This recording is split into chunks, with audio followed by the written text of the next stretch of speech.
قال رب إني ظلمت نفسي فاغفر لي. Alhamdulillah, segala puja dan puji hanya milik Allah Subhanahu wa ta'ala. Salawat dan juga salam kita hadiahkan kepada Rasul kita Nabi besar Muhammad sallallahu alaihi wa ala alihi wasallam. Pembahasan di siang hari ini kita akan membahas tentang meraih ridha Allah Subhanahu wa ta'ala. Ma'asyiral muslimin wal muslimat rahimakumullah. Kita sebagai manusia tentu sangat berhajat kepada ridha Allah Subhanahu wa ta'ala. Karena keselamatan dunia kita dan akhirat kita itu ditentukan dengan ridha-Nya Allah kepada kita. Dan itu bisa kita lihat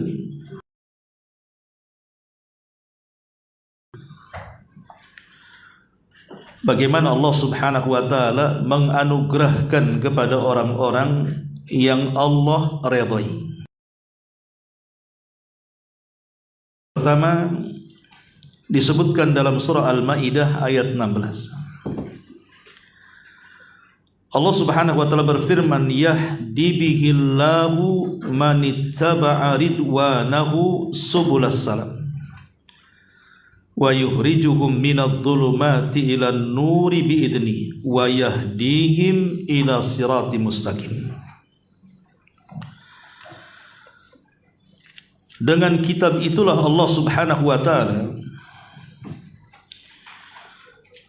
memberikan petunjuk kepada orang-orang yang mengikuti keridhaan-Nya ke jalan keselamatan.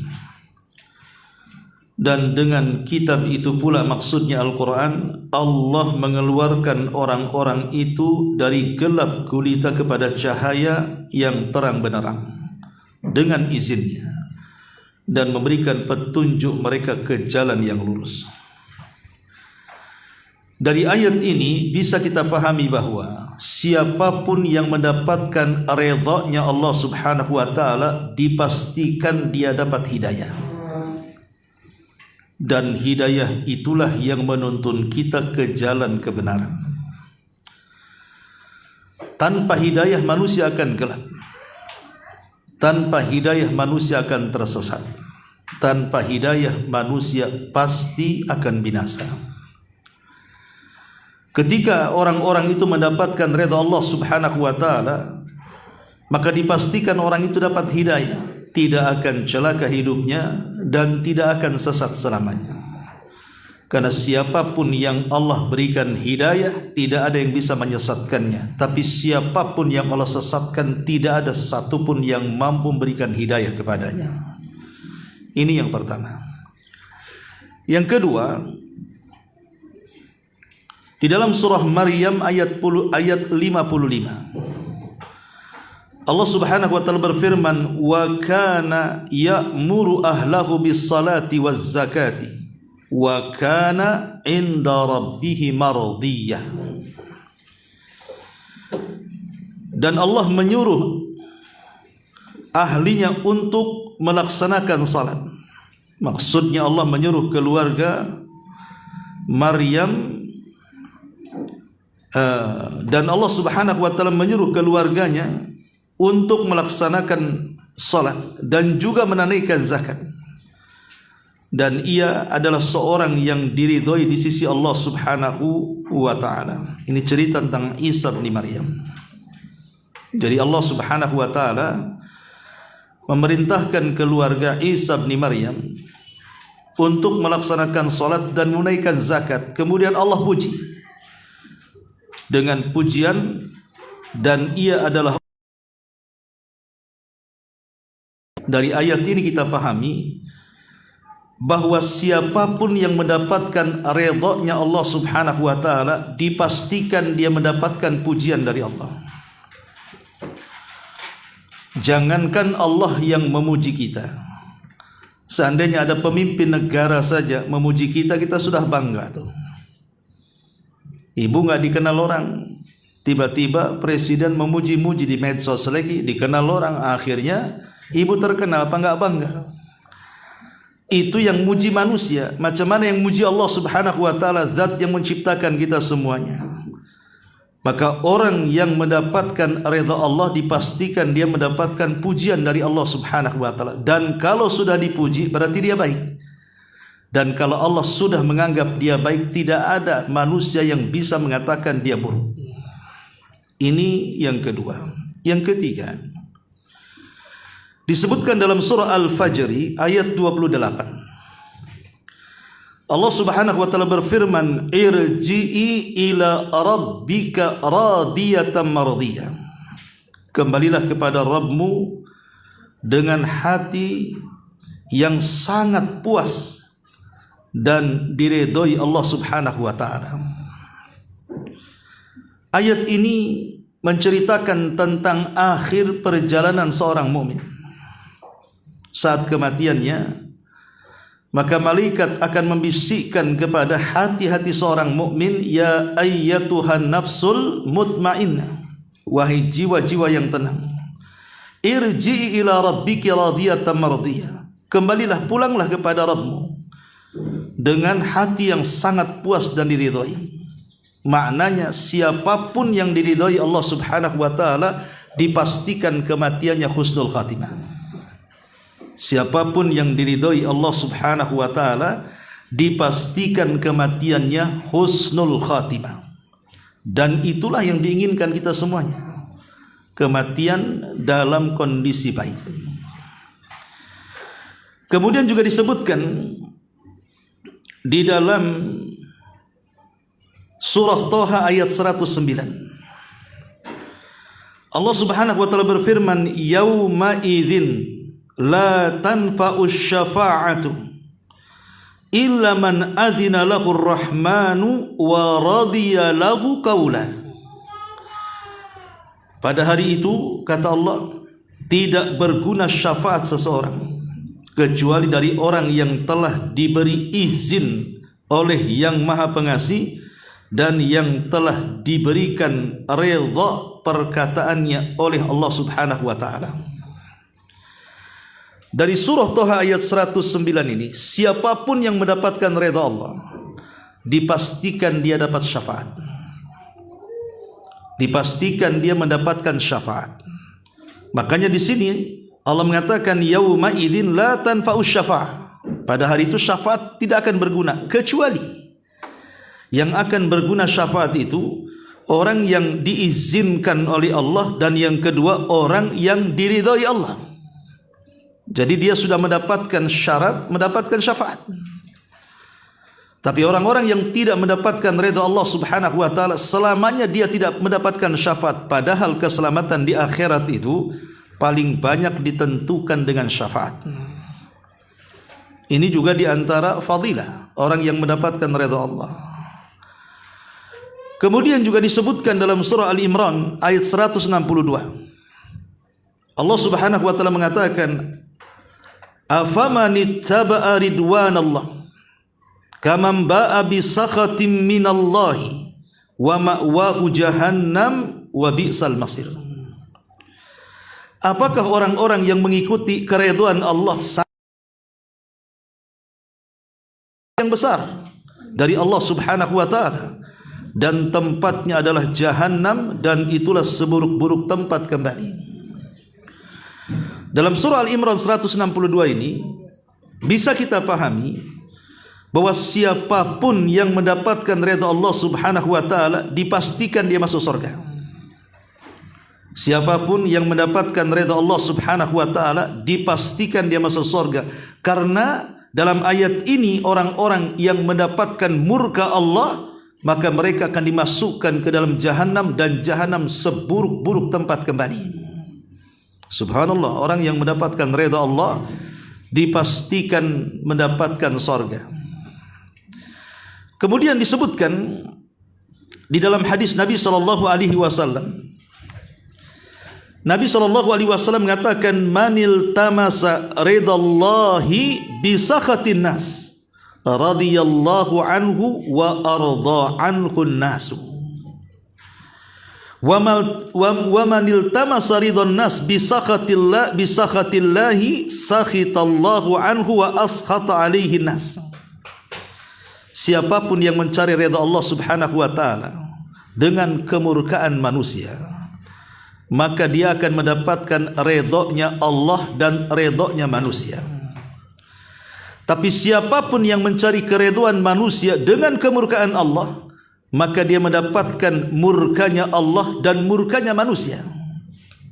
Dari hadis ini Nabi SAW ingin menjelaskan, kalau kita ingin diterima oleh penduduk bumi, kalau kita ingin diterima oleh penduduk bumi, maka carilah keridhaan Allah Subhanahu wa taala. Karena siapapun yang mendapatkan redha Allah Subhanahu wa taala, dipastikan bumi menerimanya. Dan kalau sudah bumi menerimanya, berarti memang dia orang baik. Karena saat orang mati, bumi ini akan menghimpit kita. Kalau dia orang yang beriman, maka himpitan kuburan itu seperti seorang ibu yang sedang menggendong anaknya. Anak itu tidak tersakiti dengan gendongan ibunya, karena ibaratnya bumi itu ibu kita dan kita itu anaknya. Sehingga ketika kita mati, kita pulang kepada ibu kita. Tapi kalau seandainya bumi tidak menerimanya dan betul-betul menghimpit dia, maka dia akan remak seluruh tulang-tulang dan persendiannya, sehingga dia akan menjerit yang suaranya tidak ada yang mengetahui kecuali binatang-binatang. Itulah orang-orang yang tidak diterima bumi. Lah orang-orang yang diridhai Allah, bumi akan menerimanya, manusia akan redha kepadanya. Sebagaimana hadis yang ma'ruf yang sering saya sampaikan, apabila Allah Subhanahu wa taala mencintai seseorang, maka Allah akan memanggil malaikat Jibril, kemudian memaksa Jibril untuk mencintai orang yang Allah cintai. Maka Jibril pun mencintai dia. Kemudian Jibril akan memaksa seluruh malaikat untuk mencintai orang yang Allah cintai, maka semua malaikat mencintainya. Ketika semua penduduk langit sudah mencintainya, maka Allah akan letakkan qabul, penerimaan kepada penduduk bumi. Itulah orang-orang yang mendapatkan keridhaan Allah Subhanahu wa taala. Kalau kita perhatikan dari ayat-ayat dan juga hadis ini, menunjukkan bahwa orang yang mendapatkan redha-Nya Allah itu akan memiliki banyak kemuliaan dan keutamaan. Baik, ma'asyiral muslimin wal muslimat rahimani wa rahimakumullah. Lalu apa pengaruh redha Allah yang kita bisa rasakan? Kalau kita ini mendapatkan redha-Nya Allah itu, apa kira-kira yang kita rasakan itu? Ya. Yang pertama, kata para ulama, as-sakinatu wa tuma'nina. Kita akan merasa tenang. Orang yang mendapatkan redha-Nya Allah, maka kita akan merasa tenang. Maksudnya tenang jiwanya, tenang pikirannya, tenang hatinya. Dan sekalipun banyak masalah yang menghampiri dia, maka dia bisa mengurai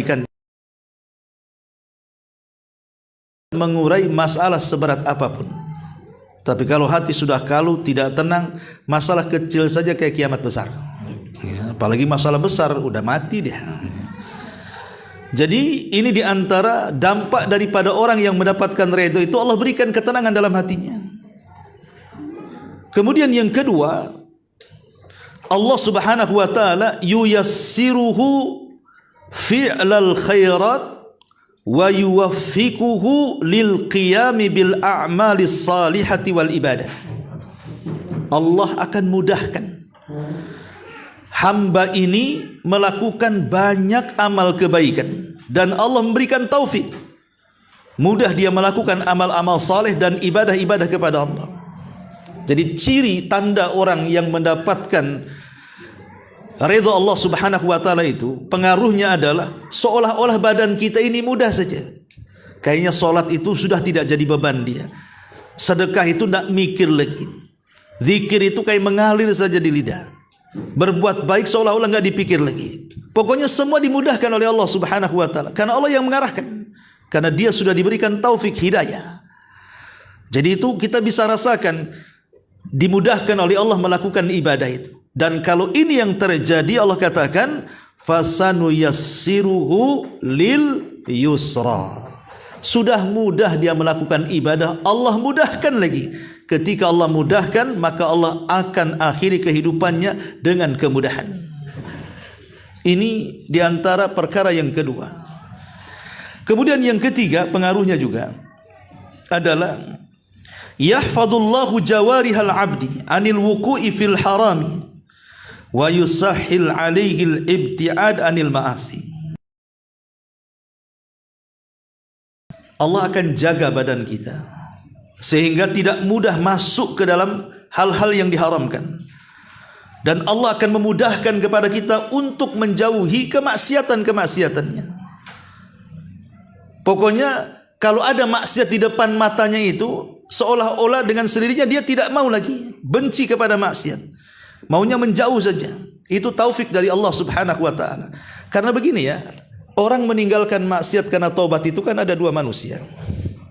Pertama, dia meninggalkan maksiat, tapi kalau melihat pengaruh maksiat masih kepengen. Contoh orang yang biasa dulunya minum khamar, taubat dia, tidak mau minum lagi. Kemudian setelah tidak minum lagi, nampaklah botol bekas dia atau botol bekas minuman itu. Terbayang dulu saya pegang botol itu.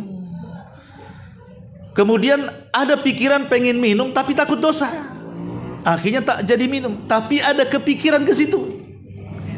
Sementara orang yang kedua, betul-betul dia itu sudah meninggalkan khamr.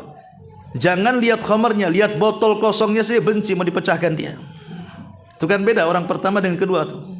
Lah orang yang mendapatkan redha Allah itulah orang kedua tadi. Itulah yang bisa menundukkan hawa nafsunya. Kalau yang pertama tobat tapi tidak bisa menundukkan hawa nafsu tuh. Ini juga diantara pengaruh redha Allah. Kalau Allah meridhai kita, seperti ini pengaruhnya. Kemudian yang keempat, yastajibullahu lid-du'ail abdi. Allah Subhanahu wa taala akan mudah mengabulkan doa-doanya. Kayaknya keinginan-keinginan dia itu belum lagi meminta kok sudah dikasih. Karena Allah itu kan bukan hanya sekedar mengijabah doa karena dia meminta, terkadang Allah memberikan ijabah sebelum dia minta. Itu menunjukkan karimnya Allah. Karena Allah kan sudah tahu keinginan kita, belum minta sudah dikasih. Itulah Allah, karim. Ya. Ini juga diantara bentuk ketika Allah redha dengan kita. Seperti itu jadinya. Terkadang sebelum meminta saja sudah dikasih, kan enak tuh. Sebelum minta dikasih. Kayak ibu lah, sebelum minta sama suami, belum tanggalnya udah dikasih. Apa nggak seneng kan, Bu? Tapi kalau sudah tanggalnya nggak dikasih, guru tuh dia kan. Tanggal berapa bang ini? Kan, dan diingatin ya. Kemudian juga yang kelima, diantara menunjukkan Allah Subhanahu wa taala ridha dengan kita itu mahabbatun nas. Kayaknya manusia suka dengan kita. Manusia memuliakan kita, manusia menghormati kita, manusia pokoknya luar biasa. Kita mendapatkan kedudukan di dunia. Siapa yang menggerakkan manusia itu sehingga menghargai, menghormati kita? Allah, karena Allah ridha dengan kita. Maka Allah gerakkan hati-hati manusia supaya dekat dengan kita. Sebagaimana hadis yang tadi, Nabi SAW mengatakan, manil tamasa ridallah bisakhatin nas radiyallahu anhu wa arda anhu nas. Siapa yang mencari keridhaan Allah karena kemarahan manusia, terserah manusia marah, terserah, yang penting saya cari ridha Allah, maka Allah akan senang dengan dia, manusia pun senang dengan dia. Tapi sebaliknya, dia mencari kerelaan manusia, Allah murka, justru Allah akan marah kepada dia dan manusia pun tidak suka dengan dia. Contoh sederhana, seorang istri melayani suami. Karena cintanya seorang istri melayani suami itu, apapun yang diperintahkan suaminya, mau syar'i atau tidak syar'i, mau haram atau tidak haram, yang penting jangan diceraikan. Nah, itu namanya mencari keridhaan manusia karena kemurkaan Allah itu namanya. Atau sebaliknya, itulah yang dituntut.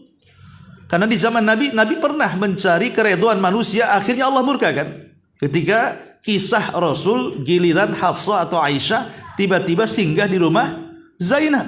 Oleh Zainab dikasih minum air madu. Karena Rasul itu kan suka yang manis-manis. Maka selalu Zainab menghidangkan air madu kepada Rasul. Pada itu gilirannya Hafsah, cemburu Hafsah. Kok lama ini, udah malam kau belum pulang-pulang. Akhirnya telat Rasul datang. Sepakat dua orang ini, Aisyah dengan Hafsah ini, karena kan dua orang ini bergeng, Hafsah dengan Aisyah ini, ya. Akhirnya kemudian membuat khilah kepada Rasul. Rasul, kok mulutmu bau ya? Kata Rasul, enggak, aku enggak makan sesuatu yang menjadikan mulutku bau. Aku hanya minum madu. Kata Aisyah radhiyallahu anha, oh enggak, kamu pasti memakan sesuatu makanan yang enak tapi baunya tak sedap.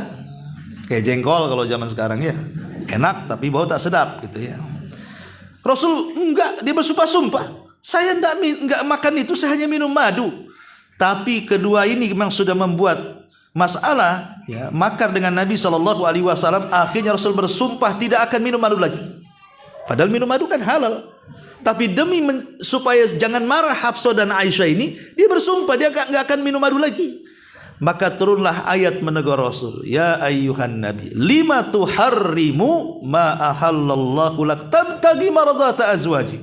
Hei Nabi, jangan kau haramkan yang Allah halalkan karena mencari keridhaan istri-istrimu. Madu halal ya tetap halal. Baru Nabi SAW kemudian menyadari hal itu. Nah ini namanya contoh mencari keridhaan manusia karena kemurkaan Allah namanya. Tapi ada yang sebaliknya, itulah yang terpuji, mencari keridhaan Allah walaupun manusia marah terserah. Seperti orang yang berdakwah mengatakan yang hak, yang batil, yang batil. Tidak semua orang menerimanya. Terkadang ada orang marah.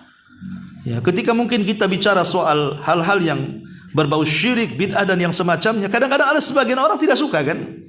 Tapi ini kebenaran tetap disampaikan. Itu namanya mencari keridhaan Allah di tengah-tengah murkanya manusia. Tapi Allah katakan Rasul katakan radhiyallahu anhu wa arda anhu nas. Allah suka dengan dia, Allah redha dengan dia, manusia pun suka dengan dia. Kemudian yang keenam, di antara asar ataupun pengaruh Allah kepada badan kita ketika kita ini diridhai oleh Allah Subhanahu wa taala adalah muwajahatul ibtilaati bis sabri. Apabila Allah Subhanahu wa taala menguji kita dengan berbagai macam musibah,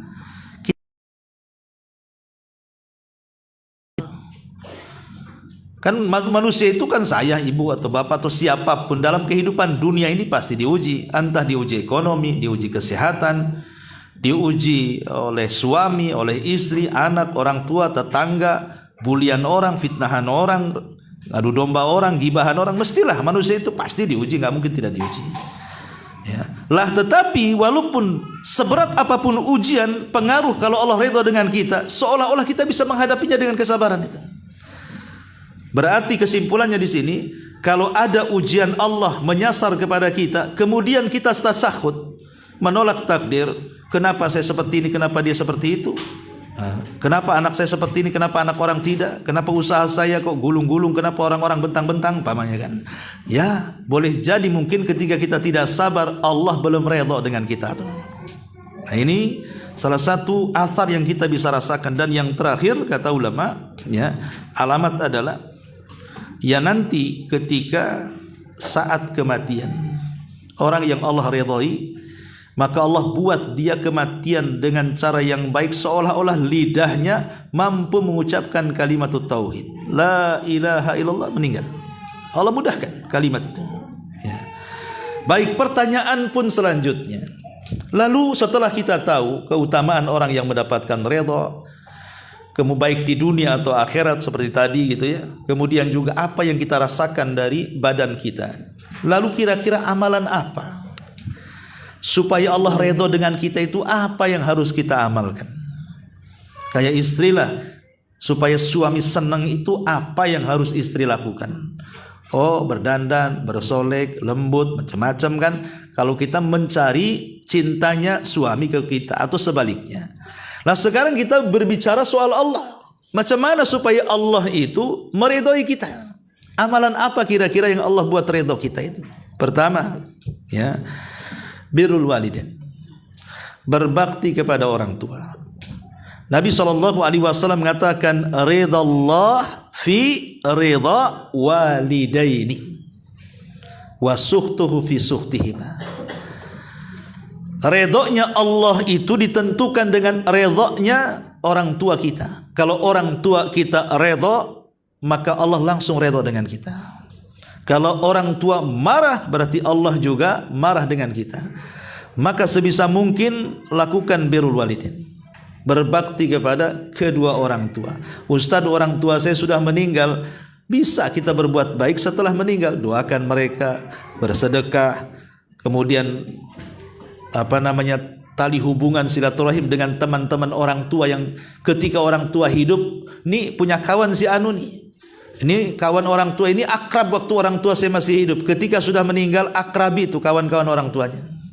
Supaya kalau kita berbakti kepada teman-teman orang tua, teman-teman orang tua itu mendoakan yang baik kepada orang tua kita. Jadi dengan cara berdoa. Dan yang disepakati para ulama hanya dua. Kalau ingin transfer pahala kepada orang tua dan dipastikan sampai disepakati ulama, tidak ada khilaf. Cuman dua. Pertama doa, dan yang kedua sedekah. Adapun yang lainnya khilaf ulama. Seperti mengirim bacaan Al-Quran kepada orang mati, khilaf. Haji untuk orang mati, khilaf. Umrah untuk orang mati, khilaf. Ya, sebutkan masalah-masalah selain dari dua perkara ini dikhilafkan ulama. Ada yang mengatakan sampai, ada yang mengatakan tidak sampai. Tapi dua perkara ini disepakati ulama. Kalau ingin transfer pahala kepada orang yang meninggal, apalagi orang tua, pertama doa. Tidak ada khilaf. Karena Rasul mengatakan awaladin salihin yad'ulahu. Kemudian yang kedua sedekah. Apakah kalau saya bersedekah untuk orang tua saya yang sudah meninggal sampai, kata Rasul sampai. Itu berdasarkan nas masalahnya. Ya.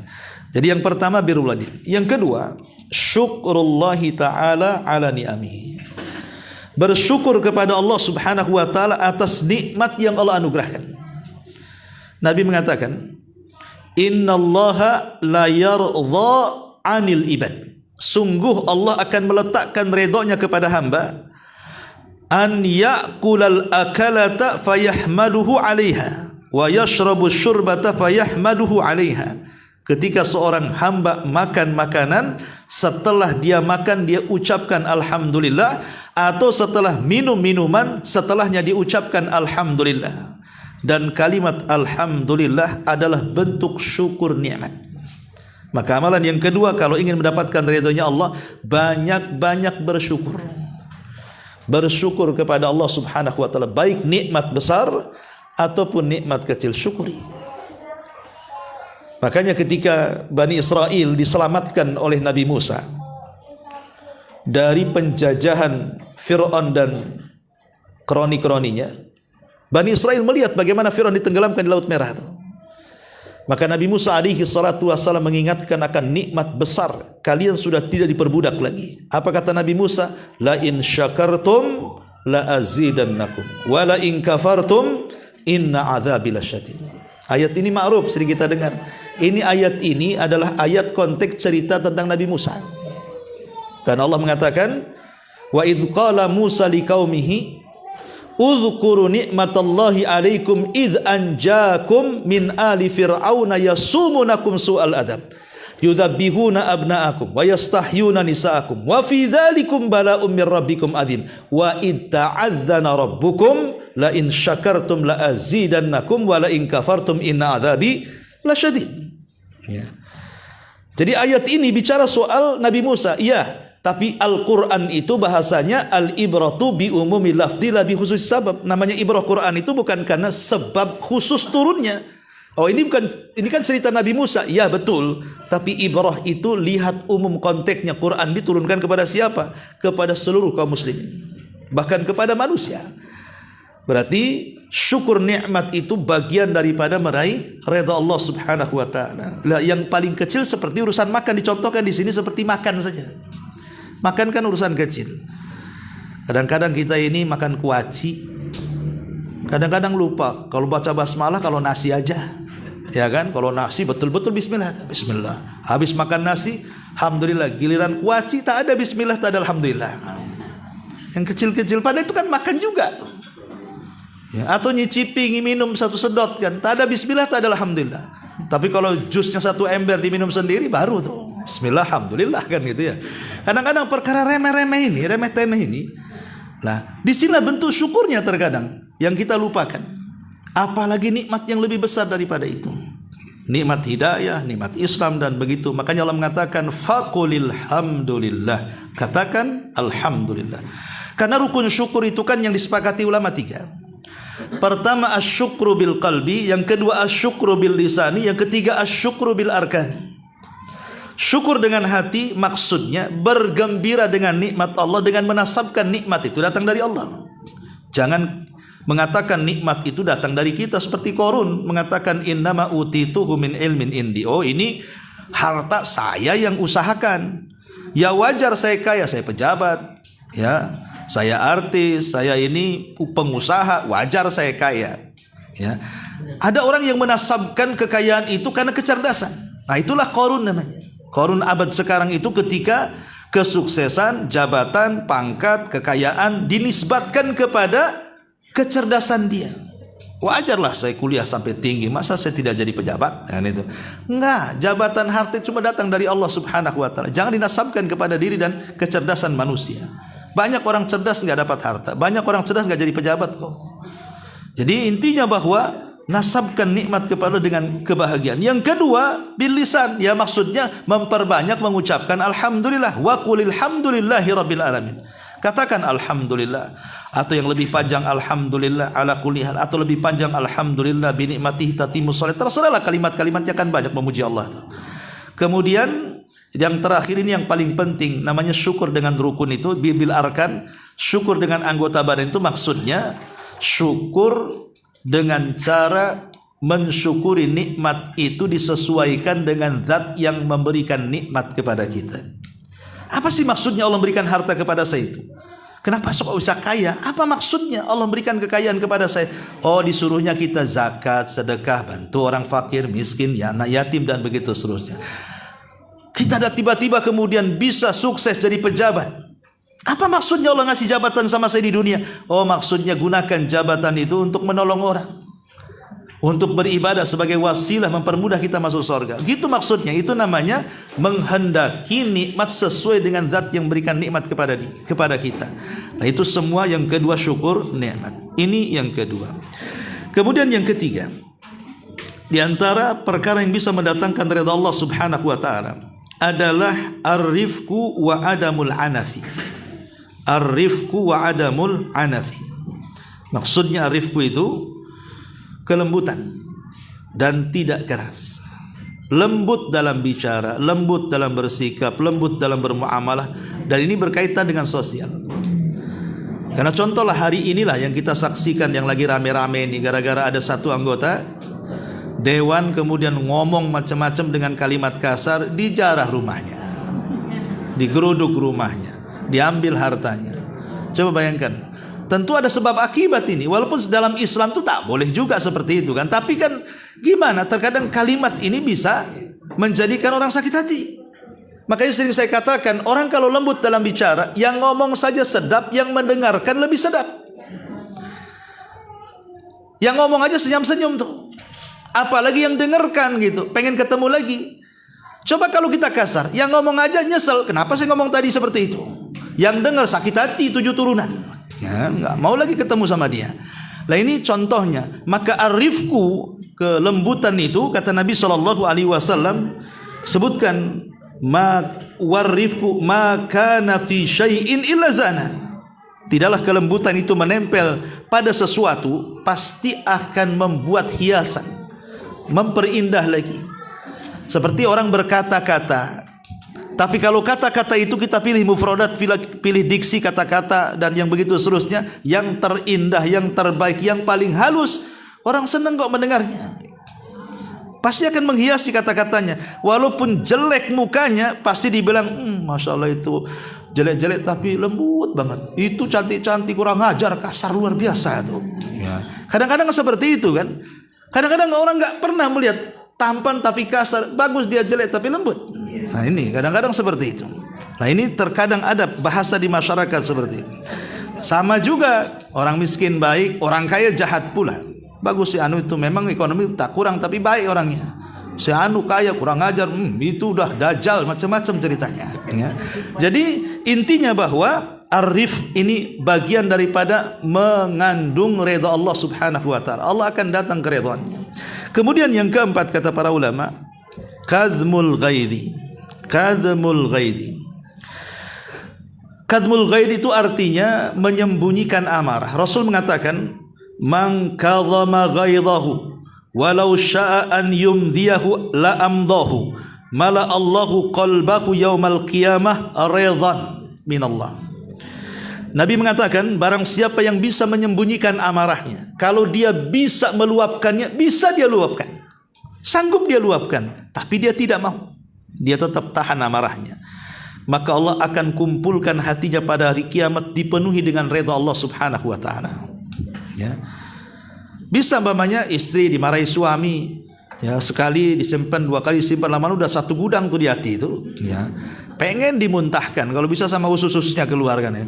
Tapi dia tahan, dah lah, nanti saya durhaka pula sama suami, tidak apa-apa, saya sabar, dapat pahala, nggak apa-apa. Sebagaimana Rasul mengatakan, wala in sabarti walakil jannah, kalau kau sabar kau dapat surga.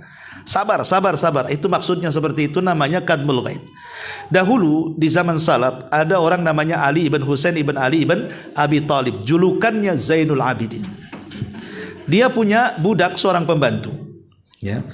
Pembantu ini disuruh ngambil minuman hangat, ya. Diambilnya minuman panas, ya.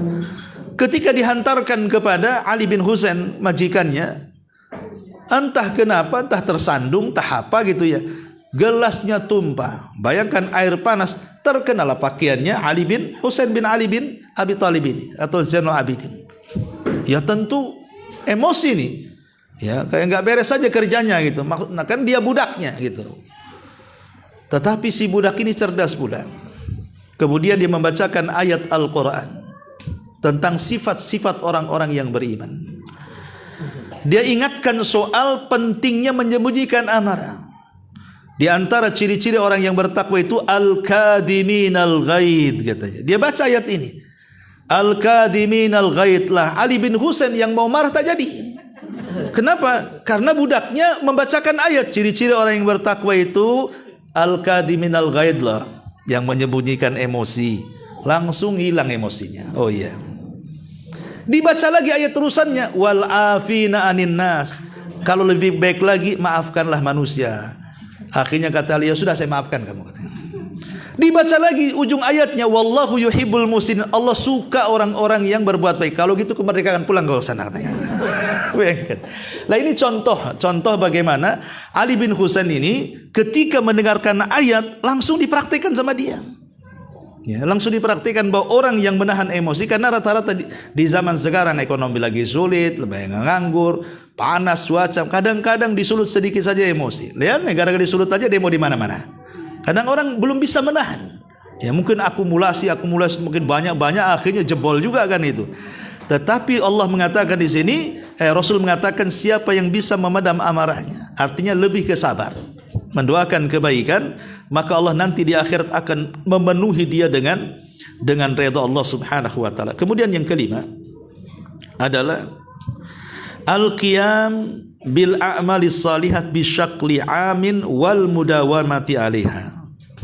Ya, berusaha untuk memperbanyak amal saleh secara umum, apa saja. Amal saleh apa saja secara umum, maka itu bisa mendatangkan redha Allah Subhanahu wa taala. Kemudian yang keenam adalah memanfaatkan usia tua dengan banyak beramal, terutama usia tua, ya. Dan itu disebutkan di dalam surah Sulaiman. Ketika menceritakan tentang kisah Nabi Sulaiman alaihi salatu wasallam setelah dia mendapatkan dunia dalam genggamannya, karena Sulaiman itu kan satu di antara 4 raja penguasa dunia itu, 2 beriman dan 2 kafir. Salah satunya adalah yang paling besar kekuasaannya, yang pernah berkuasa di muka bumi adalah Nabi Sulaiman, nomor 1. Dia menguasai dunia, dia rajanya plus juga nabi. Ketika dia sudah berkuasa tuh, semua ditundukkan dia, burung-burung ditundukkan, jin, awan semua ditunduk. Intinya sudah di atas kekuasaan dia, sudah memang sukses sekali dalam kehidupannya. Tapi Sulaiman tidak sombong. Nabi Sulaiman menasbatkan semua nikmat itu datang dari Allah. Hadza min fadli Rabbi. Ini semua datang dari karunia Allah, tidak seperti Qarun. Ya. Lah, ketika di masa tuanya Nabi Sulaiman, Beliau berdoa kepada Allah Subhanahu wa taala, Rabbi auzi'ni an ashkura ni'mataka allati an'amta wa an a'mala salihan taradahu wa adkhilni bi rahmatika fi ibadika salihin. Kata Nabi Sulaiman, ya Rabb, auzi'ni an ashkura ni'mataka allati an'amta alaihi. Berikan pertolongan kepadaku agar aku bisa lebih bersyukur lagi akan nikmatmu kepadaku di masa tua ini, dan agar aku bisa lebih bersyukur kepada orang tuaku ini, dan agar aku bisa dipermudah memperbanyak amal saleh yang kau ridhai, dan agar engkau masukkan aku ke dalam rahmatmu termasuk hamba-hambamu yang saleh. Kata para ulama ayat tafsir mengatakan, maka ayat ini bicara soal orang-orang yang sudah usianya 40 tahun ke atas. Ada yang mengatakan ayat-ayat ini bicara soal orang-orang yang usianya 50 tahun ke atas. Ada yang mengatakan 40 tahun ke atas, ada yang mengatakan 50 tahun ke atas, ada yang mengatakan 60 tahun ke atas. Anggaplah kita ambil yang 40 aja lah kan itu. 40 tahun ke atas, maka harus lebih mendekat lagi kepada Allah. Kata Imam Ibnu Hazm, maka hendaklah orang-orang yang sudah tua falyalzam al-masajid, dekati masjid-masjid, ya, banyak zikir, banyak baca Quran, hadir majelis ilmu, dan begitu seterusnya. Karena rata-rata di masa tua ini, terutama orang yang ya menjadi pengusaha sejak muda, kadang-kadang harta sudah banyak, kalaupun tidak bekerja cukup 7 turunan, bukannya berhenti lebih banyak ibadah dibandingkan mencari harta, terkadang lebih sibuk dibandingkan ketika muda. Buat cabang sana, cabang sini, rapat sana, rapat sini, artinya mati di jalan kelindas mobil. Ya, kadang-kadang seperti itu. Nah, ini makanya ini juga kalau ingin mendapatkan ridha Allah Subhanahu wa taala, gunakan masa tua sebagai masa di mana kita lebih banyak beribadah, karena sudah dekat masalahnya. Dia sudah dekat, mau balik, mau kemana lagi? Ya. Ini yang keenam. Kemudian yang ketujuh adalah bersabar ketika mendapatkan ujian, mendapatkan musibah. Karena begini, ada beberapa orang yang diuji oleh Allah Subhanahu wa taala dengan ujian yang berat. Contohnya kematian orang-orang yang dicintainya, terutama si buah hati anak kita. Karena namanya kalau kematian anak kan berbeda ya. Ya, istri meninggal musibah, ya kan? Tapi tidak berat musibahnya karena baru sehari mati, besok kawin lagi kan itu. Atau sebaliknya, habis masa idahnya kawin lagi si ibu tuh. Orang tua juga kematian musibah, tapi tidak seberat musibah ketika anak kita meninggal. Karena anak kita kan si buah hati, si jantung hati, penerus cerita, penerus sejarah, macam-macam lagu cerita anak tuh. Intinya bahwa kata Nabi SAW, idza mata waladul abdi, kalau ada yang meninggal, seorang anak yang belum balik, entah bayi ya, atau anak-anak lah yang belum balik, qala Allahu li malaikatihi, maka malaikat Allah akan bertanya kepada para malaikatnya, qabadtum waladi abdi, engkau yang mencabut nyawa anak hambaku? Kata malaikat, ya Rabb. Ya. Kemudian Allah mengatakan lagi, qabadtum thamarata fuadi, engkau yang mencabut nyawa anak yang merupakan kebanggaan orang tuanya? Kata malaikat, ya. Kemudian Allah mengatakan, madza qala abdi, ketika kematian anaknya kira-kira orang tua mengatakan apa? Maka malaikat ini mengatakan, hamidaka wastarja, oh dia memujimu dan dia mengatakan innalillahi wa inna ilaihi rajiun. Maka Allah Subhanahu wa taala mengatakan, ubnu li abdi baitan fil jannah wa sammuhu bi baitil hamdi. Kalau begitu bangunkan satu istana untuk hambaku ini di sorga, dan kasih nama bangunan itu Baitul Hamdi, rumah yang penuh dengan pujian. Baitul Hamdi, karena Allah Subhanahu wa taala redha dan suka dengan orang ini, Allah bangunkan istana di sorga. Ya, kalau memang Allah menguji seperti itu. Qasim meninggal sebelum genap setahun meninggal, Abdullah belum genap setahun meninggal, hanya yang setahun 8 bulan itu Ibrahim putra Maria. Rasul diuji dengan anak-anak yang meninggal.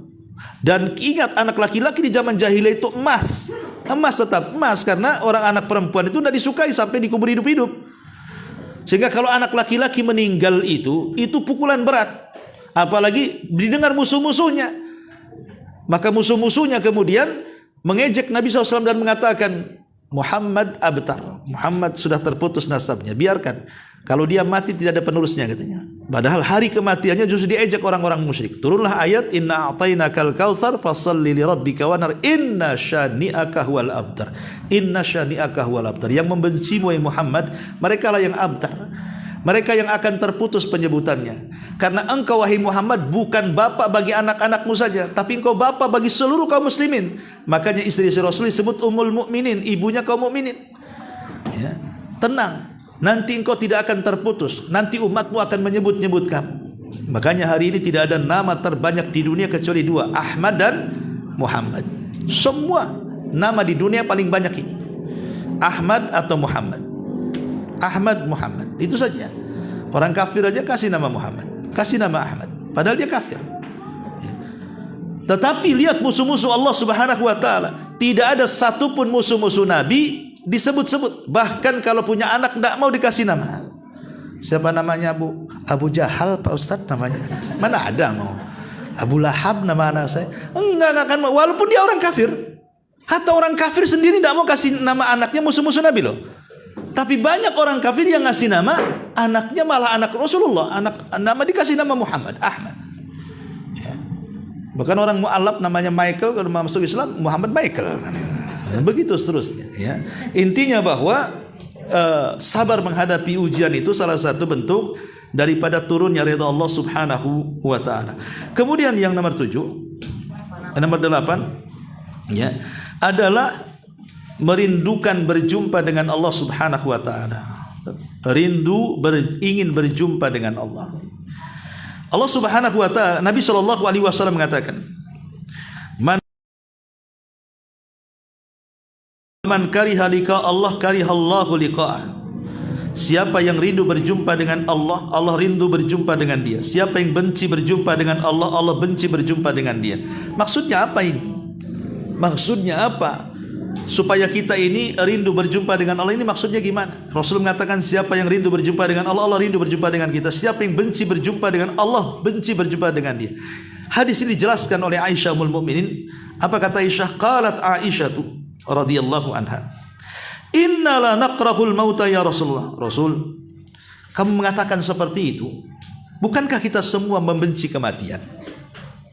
Kenapa kau katakan seperti itu? Siapa yang rindu berjumpa dengan Allah, kan disuruh mati namanya. Karena kalau tidak meninggal macam mana akan berjumpa dengan Allah? Lah kita semua ini benci kematian. Kenapa kau katakan seperti itu?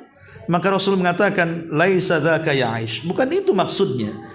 Walakin akan tetapi kata Rasul, al-mu'min idza hadarahul mautu busyira biridwanillah wa karamati falaysa syai'un ahabba ilaihi mimma amama fa ahabba ilaihi mimma amama fa ahabba Allahu liqa'ah. Kata Nabi SAW, maksudnya siapa yang rindu berjumpa dengan Allah, Allah rindu berjumpa dengan dia. Artinya seorang mukmin saat menjelang ajalnya, saat menjelang ajalnya datang malaikat, kemudian membisikkan di telinga kita, jangan takut, jangan sedih, sorga sudah menantimu. Kemudian malaikat maut mengatakan, hei jiwa yang tenang, keluar menuju keridhaan Allah Subhanahu wa taala. Maka ketika itu orang yang sedang sakaratul maut ini, ketika dibisikkan, katakan innal ladzina qalu rabbuna Allah tsumma istaqamu tatanazzalu alaihimul malaika alla takhafu wa la tahzanu wa absyiru bil jannati allati kuntum tu'adun. Orang-orang yang istiqamah dengan perkataannya Rabb kami Allah, maka saat kematiannya turun malaikat membisikkan di telinganya, jangan sedih, jangan takut karena sorga sudah menantimu. Lah ketika itu pikiran orang yang sedang sakaratul maut, dia tidak akan ingin kembali ke dunia. Kenapa? Dia sudah terpikir apa yang akan didapati di hadapannya. Makanya di sini falaisa syai'un ahabbu ilai mimma amama. Tidak ada hal yang menjadikan dia senang kecuali apa yang akan didapati di hadapannya. Maka ketika itulah dia tidak akan ingin ke dunia lagi. Saat kematiannya, ketika dibisikkan malaikat, ketika itu dia enggak berpikir ya Allah jangan mati lu, jangan, enggak. Justru dia berpikir cepat mati, cepat mati.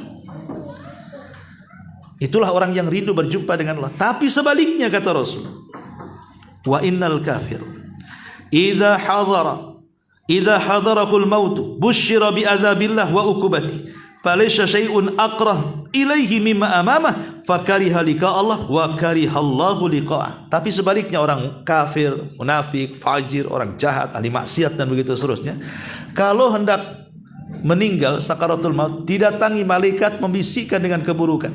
Hei jiwa yang buruk, keluar, Allah sudah murka dengan kamu. Malaikat akan membisikkan dengan azab, dengan siksa, dengan neraka. Ketika itu dia tak mau mati. Dia meronta-ronta tak mau keluar ruhnya. Dan tidak ada yang dibenci kecuali peristiwa setelah kematiannya. Ketika itulah dia benci berjumpa dengan Allah, Allah pun benci berjumpa dengan dia. Atau mungkin logika sederhananya seperti ini, kalau kita memahami di sini, kalau seandainya ada dua manusia, yang satu diberikan kekayaan, yang satu juga sama. Tapi yang pertama ini tidak pernah investasi untuk akhiratnya. Uangnya hanya buat rumah, buat kendaraan, buat tanah, buat kaya-kayaan. Tidak ada sedikit pun untuk zakat, untuk sedekah, untuk pesantren, untuk masjid, untuk dakwah. Tidak ada sama sekali. Dunia saja. Ya. Tapi yang satu, okelah, waktunya zakat, waktunya sedekah.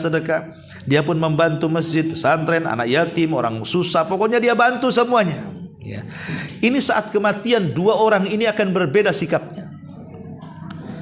Yang pertama, saat kematiannya pasti dia tak mau mati. Kenapa tak mau mati?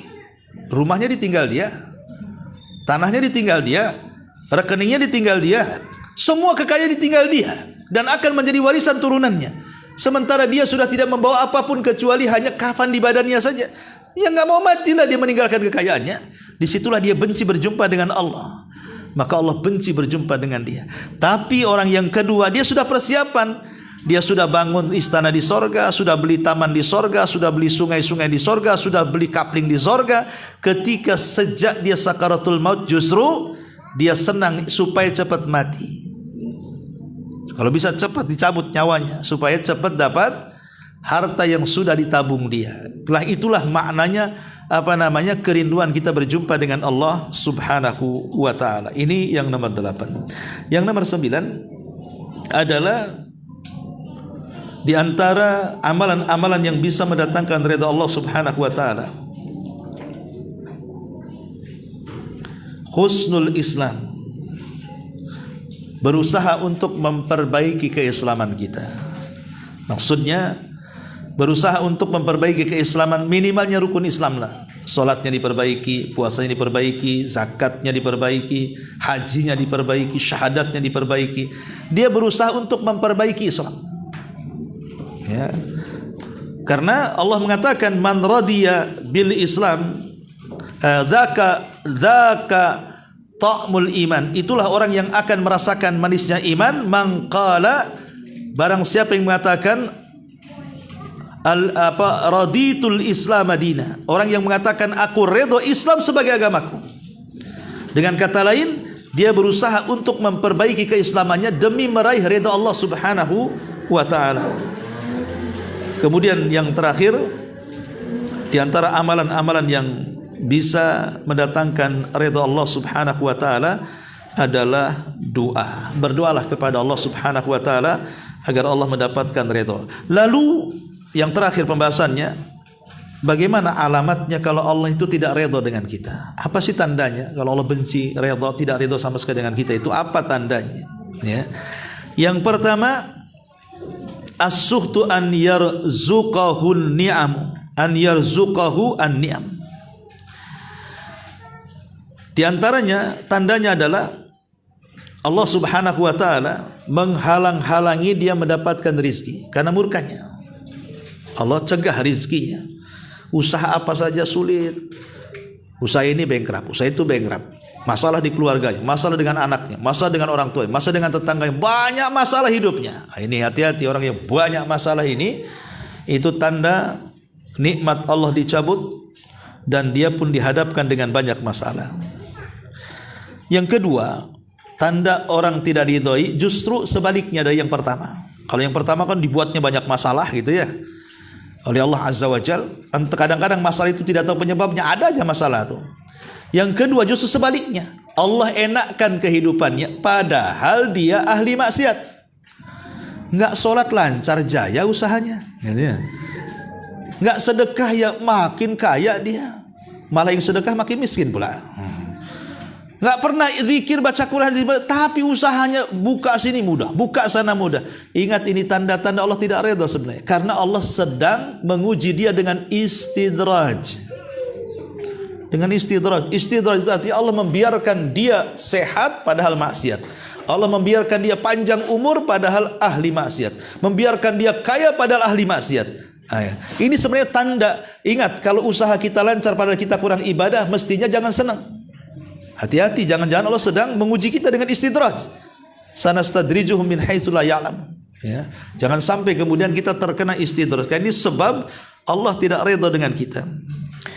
Kemudian juga tanda Allah tidak redha membiarkan maksiat masuk kepada kekufuran, kepada syirik, kepada bid'ah, kepada maksiat. Rasanya santai saja, malah dinikmati pula dia. Enggak sholat rasanya enggak sedih, enggak puasa rasanya enak-enak saja, tenang-tenang saja.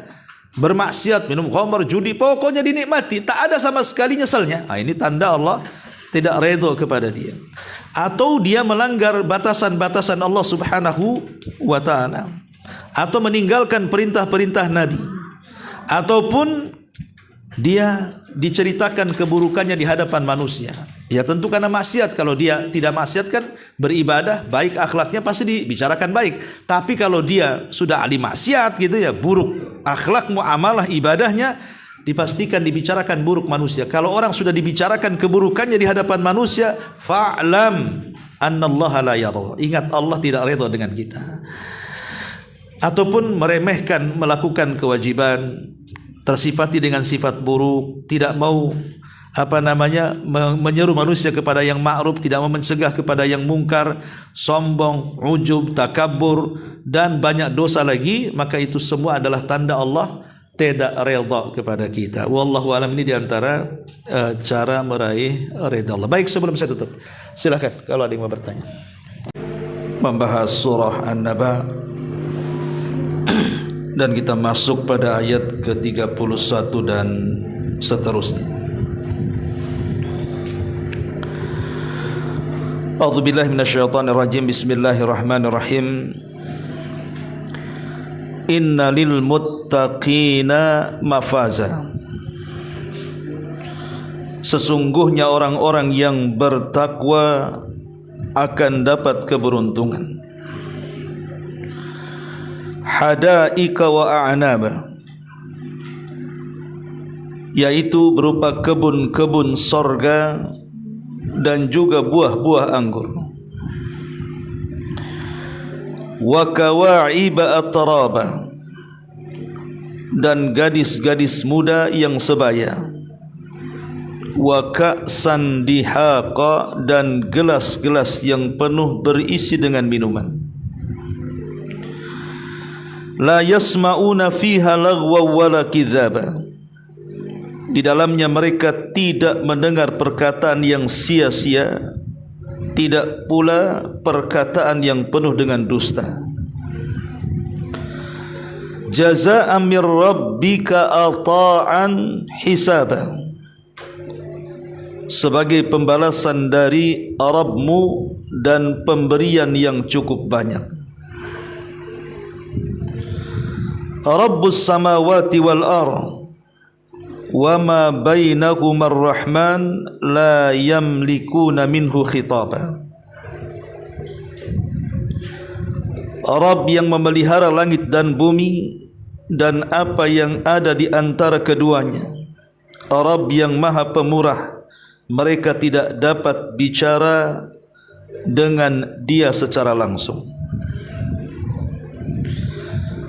Yauma yakumur ruhu wal malaikatu saffa, la yatakallamuna illa man adhina lahur rahman wa qala sawaba. Pada hari ketika ruh dan para malaikat berdiri saf-saf, bersaf-saf, mereka tidak berkata-kata kecuali siapa yang telah diberikan izin kepadanya oleh Rabb yang maha pemurah dan ia mengucapkan kata-kata yang benar. Dzalikal yaumul haq faman syaa'a attakhadha ila rabbih ma'aba. Itulah hari yang pasti terjadi, maka barang siapa yang menghendaki niscaya ia menempuh jalan kembali kepada Rabbnya. Inna anzarnakum adzaban qariba yauma yanzurul mar'u ma qaddamat yadahu wa yaqulul kafiru ya laitani kuntu turaba. Sesungguhnya kami telah memperingatkan kepadamu, maksudnya orang-orang kafir, siksa yang dekat dengannya. Pada hari manusia melihat apa yang telah diperbuat oleh kedua tangannya, dan orang-orang kafir pun berkata, alangkah baiknya sekiranya aku dahulu adalah tanah. Baik. Ma'asyiral muslimin wal muslimat rahimakumullah. Di sini Allah Subhanahu wa taala menjelaskan kepada kita tentang balasan orang-orang yang bertakwa. Di mana balasan orang-orang yang bertakwa, mereka akan mendapatkan sorga yang dijanjikan Allah Subhanahu wa taala kepada mereka. Makanya banyak di dalam Al-Quran itu kalimat u'iddat lil muttaqin, bahwa sorga itu diperuntukkan untuk orang-orang yang bertakwa. Bahkan para ulama ketika mendefinisikan apa itu sorga, ulama banyak yang mengatakan sorga adalah darun a'addallahu lil muttaqin waliman asa minal muwahhidin. Jadi sorga itu satu tempat yang diperuntukkan untuk orang-orang yang bertakwa dan untuk ahli maksiat dari kalangan ahli tauhid. Dari definisi ini kita tahu bahwa orang yang masuk sorga itu ada dua kelompok. Kelompok yang pertama, orang-orang yang direct masuk sorga tanpa singgah di neraka. Mereka lah orang-orang yang bertakwa. Dan kelompok yang kedua, mereka masuk sorga tetapi sebelumnya singgah di neraka, dan mereka adalah orang-orang yang bermaksiat dari kalangan ahli tauhid. Makanya sorga adalah darun a'addallahu lil muttaqin waliman asa minal muwahhidin. Sorga itu satu rumah, satu tempat yang diperuntukkan untuk orang-orang yang bertakwa dan ahli maksiat dari kalangan tauhid. Di sini Allah Subhanahu wa taala mengatakan innalil muttaqina mafaza. Sesungguhnya bagi orang-orang yang bertakwa, mereka akan mendapatkan keberuntungan. Apa keberuntungan orang-orang yang bertakwa di sini? Terhindar dari neraka dan dimasukkan ke dalam surga. Itulah yang disyaratkan dalam Al-Quran, faman zuhziha 'anil nar wa udkhilal jannata faqad faza wa mal hayatud dunya illa mataul ghurur. Siapapun yang diselamatkan dari neraka dan dimasukkan ke dalam surga, maka sungguh dia telah beruntung. Dan tidak ada keberuntungan yang secara hakikat betul-betul beruntung kecuali orang-orang yang mereka dimasukkan oleh Allah ke dalam surga. Ma'asyiral muslimin yang dimuliakan Allah Subhanahu wa taala, takwa sendiri disebutkan oleh para ulama secara bahasa adalah menjadikan kita dengan azab Allah Subhanahu wa taala itu dinding ataupun benteng. Itulah makna takwa. Menjadikan kita dengan azab Allah itu ada dinding pemisah. Jadi kalau kita berusaha untuk membuat dinding pemisah antara kita dengan azab Allah Subhanahu wa taala, maka kita sedang berusaha bertakwa kepada Allah Subhanahu wa taala. Makanya kalau ada kalimat ittaqillah, bertakwalah engkau kepada Allah, artinya ij'al bainaka wa baina azabillahi wiqayah. Jadikan antara dirimu dan azab Allah itu benteng. Itu kalau ada orang menasihati kita, atau ketika mungkin seorang khatib di hari Jumat berkhutbah. Karena di antara rukun Jumat itu adalah memberikan nasihat untuk menambah ketakwaan di hari Jumat. Kalau kita mendengar kalimat bertakwalah, mari kita tingkatkan ketakwaan, artinya mari kita jadikan antara kita dengan azab Allah itu benteng. supaya jangan kemudian kita masuk ke dalam azab Allah Subhanahu wa taala. Ma'asyiral muslimin yang dimuliakan Allah Subhanahu wa taala, satu hari seorang laki-laki datang kepada Abu Hurairah radhiyallahu an. Kemudian mengatakan, "Ya Abu Hurairah, mat taqwa?" Wahai Abu Hurairah, apa itu takwa? Maka Abu Hurairah radhiyallahu an mengatakan, "Hal akhadta tariqan dzata syaukin?" Abu Hurairah mengatakan kepada orang ini, apakah engkau pernah melalui satu jalan yang di jalan itu penuh dengan duri berduri? Qala, maka orang ini mengatakan, na'am. Maka Abu Hurairah mengatakan, fa kaifa tasna idza ra'aita syauka? Bagaimana pendapatmu jika engkau sedang berjalan di situ, tampaklah duri di hadapanmu? Maka orang ini mengatakan, a'dilu anha, pasti aku akan menghindar. Tidak mungkin aku pijak duri itu. Maka Abu Hurairah radhiyallahu an mengatakan, zakat taqwa, itulah arti daripada takwa, menghindar duri. Itulah takwa, artinya menghindar duri di sini, menghindar dari perkara-perkara yang menyebabkan kita diazab Allah Subhanahu wa taala. Tentu yang menyebabkan kita diazab adalah pelaku maksiat. Jadi menghindar dari maksiat itu artinya ketakwaan, kata Abu Hurairah radhiyallahu an. Dan Ali bin Abi Thalib radhiyallahu an juga mendefinisikan takwa artinya al-khaufu minal jalil. Seseorang takut kepada Allah. Wal amalu bitanzil, berusaha mengamalkan apapun yang diturunkan Allah. Wal qana'atu bil qalil, dan berusaha untuk qanaah, redha dengan yang sedikit yang Allah berikan kepada kita. Wal isti'dad li yaumir rahil, dan persiapan untuk setelah kehidupan, setelah kematian. Itulah takwa menurut Ali bin Abi Thalib radhiyallahu anhu. Dan banyak definisi takwa yang disebutkan para ulama. Lah orang-orang yang bertakwa di sini Allah Subhanahu wa taala, Allah akan berikan sebuah keberuntungan. Apa keberuntungan orang-orang yang bertakwa? Hadaiqa wa a'naba, yaitu kebun-kebun dan buah anggur. Maksudnya kebun-kebun di sini artinya sorga. Sorga dalam bahasa Arab disebut jannah. Jannah itu diambil dari dua kata, jim dan nun. Dan sesuatu yang terambil dari dua kata jim dan nun artinya sesuatu yang tidak tampak, seperti janin, karena tidak tampak di perut ibu.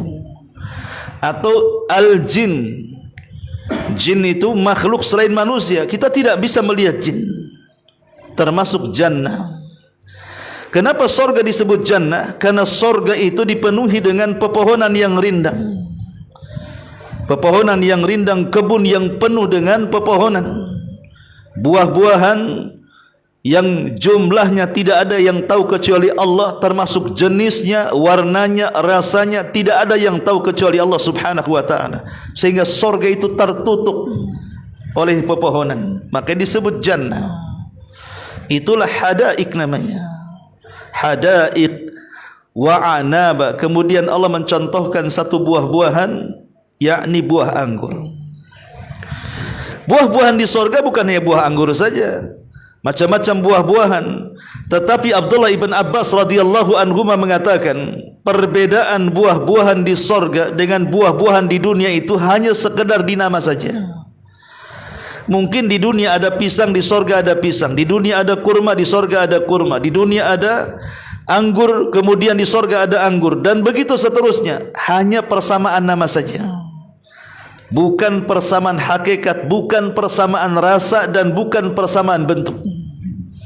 Karena kenikmatan sorga itu tidak bisa dilihat mata, didengar telinga, terlintas dalam pikiran pun tidak bisa, saking nikmatnya. Termasuk juga buah-buahan dan segala jenisnya. Hadaiqa wa anaba. Kemudian di antara kenikmatan sorga yang akan diberikan kepada orang-orang yang bertakwa, wa kawa'iba atraba, dan akan diberikan gadis-gadis muda yang rata-rata sebaya. ahli tafsir mengatakan, ada yang mengatakan kawaib. Kawaib itu artinya gadis-gadis yang buah dadanya itu masih berdiri, karena kalau sudah melahirkan apalagi menyusui biasanya jatuh. Maksudnya untuk menarik kenikmatan bagi orang-orang yang masuk ke dalam sorga. Adapun kalimat atrab artinya sebaya. Rata-rata penduduk sorga itu usianya 33 sampai 34 tahun saja. Dan itu usia-usia manusia kuat-kuatnya. Biasanya usia-usia 33, 34 itu usia kuat-kuatnya di situ. Itulah Allah Subhanahu wa taala pilih usia penduduk sorga itu sama dengan Isa bin Maryam ketika diangkat dari bumi ke langit. 34 tahun. Sebaya di antara mereka. Dan di sini bidadari sorga saja sudah sedemikian cantiknya. Bagaimana pula wanita-wanita dunia yang karena ibadahnya mereka masuk ke dalam sorga.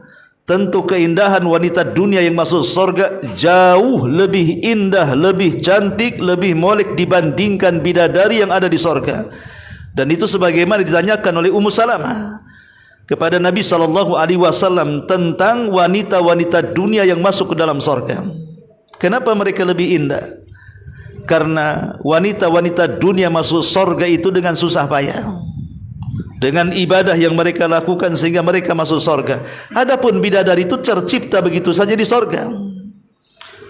Makanya bagaimanapun wanita-wanita dunia, kalau dia masuk sorga jauh lebih indah dibandingkan bidadari. Kemudian juga hadiah bagi orang-orang yang bertakwa di sorga adalah waka'san dihaqa, dan gelas-gelas yang penuh berisi dengan minuman. Sebagian para ulama tafsir maksudnya waka'san dihaqa, dihaq itu artinya penuh, maksudnya adalah penuh dengan khamar. Penuh dengan khamar. Tentu khamar dunia dengan khamar akhirat akan berbeda. Karena Allah Subhanahu wa taala mengatakan lazzatul lisyaribin. Khamar sorga itu sangat lezat bagi para peminumnya. Adapun khamar di dunia tidak semua orang mau meminumnya. Terkadang ada orang yang mau belajar minum satu tetes saja sudah pusing kepalanya. Kalau 2 botol sudah tidur disolokan itu. Karena sudah tidak ingat apa-apa biasanya. Jadi paling rendah pusing kepala, paling tinggi teler, bahkan ngerocok kemana-mana ucapannya, terkadang mencaci, memaki, kasar dan lain sebagainya. Wa ka'san dihaqa artinya minuman khamar. La yasma'una fiha lagwa wala kidzaban. Dan juga orang-orang yang bertakwa kalau masuk ke dalam sorga, mereka tidak akan mendengar perkataan yang sia-sia. Di dunia ini terkadang kita sakit hati gara-gara dibuli, gara-gara difitnah, gara-gara dicaci, dimaki, dihina, diadu domba dan yang semacamnya. Terkadang kita terganggu dengan suara-suara musik, terganggu dengan suara-suara orang yang bertengkar, terganggu dengan suara jeritan dan teriakan-teriakan. Itu di dunia. Tapi di sorga ini Allah mengatakan la yasma'una fiha lagwan, tidak ada kalimat sia-sia. Wala kidzaba, apalagi berita-berita hak. Di sorga itu tidak ada orang yang menipu, tidak ada yang menyebarkan berita-berita dusta. Karena semua penduduk sorga itu ucapannya penuh dengan makna dan manfaat, dan penuh dengan kejujuran dan amanah. Itulah kalamnya penduduk sorga, dan ini bagian daripada nikmat dengar dan nikmat bicara. Tentu tidak lain jazaa'an mir rabbika ata'an hisaba, sebagai balasan dari Rabbmu.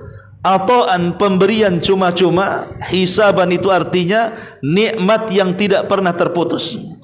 Karena nikmat sorga itu sifatnya adalah yazdad wa yazdad. Nikmat sorga itu adalah bertambah dan bertambah, tidak pernah berkurang. Kalau hari ini kita minum kopi, kemudian besok minum kopi, rasa kopi yang sekarang tidak lebih lezat daripada rasa kopi yang besok. Kemudian besok minum kopi yang sama, lusanya juga minum kopi, maka kopi yang besok tidak lebih lezat dibandingkan kopi yang lusanya, dan begitu seterusnya. Kenikmatannya itu makin bertambah, la yanqati, tidak mungkin terputus. Itulah makna ata'an hisaba. Tapi lihat, Kenikmatan dunia ini ada batasnya. Sesuatu yang ada di dunia ini, nikmat bentuk apapun, ada batasnya. Seseorang diberikan oleh Allah ketampanan, sampai kapan dia tampan? Kalau sudah usia 80-70 tahun, sudah tidak ada lagi orang tampan. Orang diberikan kenikmatan berupa kecantikan, wanita diberikan kecantikan, sampai kapan bertahannya kecantikan itu? Kalau sudah usia 80 tahun, mau dikasih bedak satu baskom sekalipun, tetap saja tidak cantik dia. Karena memang itu dah faktor namanya, ada faktor usia. Memang begitu tabiatnya. Barang-barang di dunia juga, rumah sebagus-bagusnya, ada waktunya dia akan jelek, mungkin ketinggalan bentuk. Karena semakin hari juga perkembangan bentuk juga akan berkembang, dan begitu seterusnya. Sifat dunia tidak ada yang panah, tapi sifat surga itu kenikmatannya la yang qati, artinya hisaba, tidak mungkin terputus. Dan itu balasan bagi orang-orang yang bertakwa dari siapa? Dari Rabb yang memelihara langit dan bumi dan apa yang di antara keduanya, yang Maha Pemurah. Mereka tidak dapat berbicara dengan Dia kelak pada hari kiamat kecuali dengan izinnya. Nanti dijelaskan. Baik, sampai di sini kita bentangkan sedikit soal kenikmatan surga. Ma'asyiral muslimin yang dimuliakan Allah Subhanahu wa taala. Surga ini ada di 3 tempat, dan puncaknya di akhirat. Yang pertama ada yang disebut dengan jannatud dunya, surga dunia. Sebagaimana dikatakan Syekhul Islam Ibn Taimiyah rahimahullahu taala, dia mengatakan, Man lam yadkhulil jannata fid dunya lam yadkhulil jannata fil akhirah. Siapapun yang tidak masuk surga dunia, maka selamanya dia tidak mungkin masuk surga akhirat. Apa maksudnya? Maksudnya yang dikatakan Syekhul Islam Ibn Taimiyah, dijelaskan oleh muridnya Imam Ibnul Qayyim, maksudnya surga dunia adalah itmi'nanul qalbi, ketenangan hati. Itulah surga dunia. Makanya Syekhul Islam mengatakan al jannatu fi qalbi, surga itu ada dalam hatiku. Orang kalau tenang, ikhwan, tidak banyak masalah, tidak banyak hutang, tidak banyak penyakit, tidak banyak persoalan, tidak banyak muskilah. Orang tenang hidupnya itu, rasanya hidup serasa di surga, ikhwan.